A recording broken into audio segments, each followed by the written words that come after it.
bata pa lang ako, nagmamoderate na siya. Ngayong medyo may edad na ako, nagmamoderate pa rin siya. Ibig sabihin, mas matanda na siya.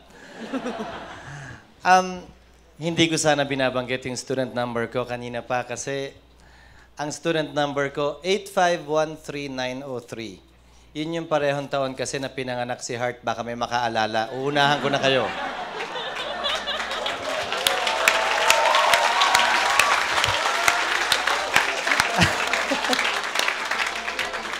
Bagaman nasa UP ako mula kinder, wala pa naman kaming student number nung kinder, elementary o high school.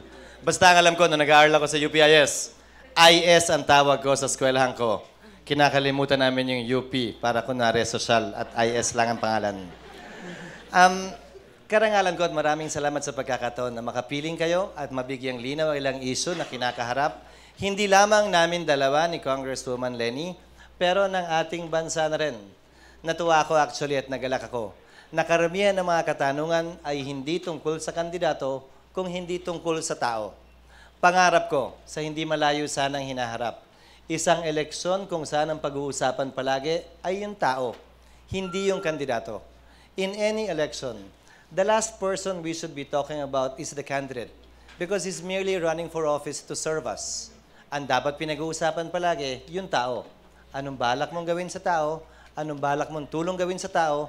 Anong nais mong makita, mithiin, layunin, pangarap o programa ang nais mong ipatupad kung ikaw ay mabibigyan ng pagkakataong yon. Karangalan ko rin na makita na ang mga tiga-UP hindi pa rin nagbabago. Bagaman may kataga si Rizal na tinuturing pag-asa ng bayan at palaging pag-asa ang tawag natin sa ating mga sarili ng unang panahon pa, nakikita ko na iba na ang paninindigan, katayuan at marapat lang paniniwala ng bawat estudyante ngayon na ang kabataan hindi lamang dapat maituring pag-asa ng bayan. Ang kabataan, ngayon at kayo mismo, dapat maasahan na ng bayan. Hindi nyo kailangan hintayin na kayo'y tumanda. Hindi nyo kailangan hintayin na kayo'y mag-graduate, magkatrabaho, yumaman, magkapamilya, bago kayo maasahan ng bayan.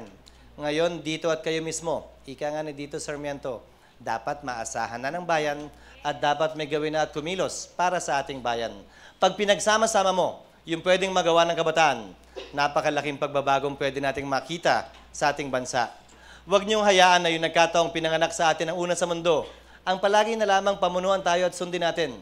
Bawat Pilipino kasi, bata man o matanda, bawat Pilipino, mayaman man o mahirap, nakapag-aral o hindi, babae o lalaki, may itsura o wala, dapat bawat isa sa atin isipin na may kakayahan, pagkakataon at oportunidad tayo na pagsilbihan, hindi lamang ating kapwa, pati na rin ang ating bansa.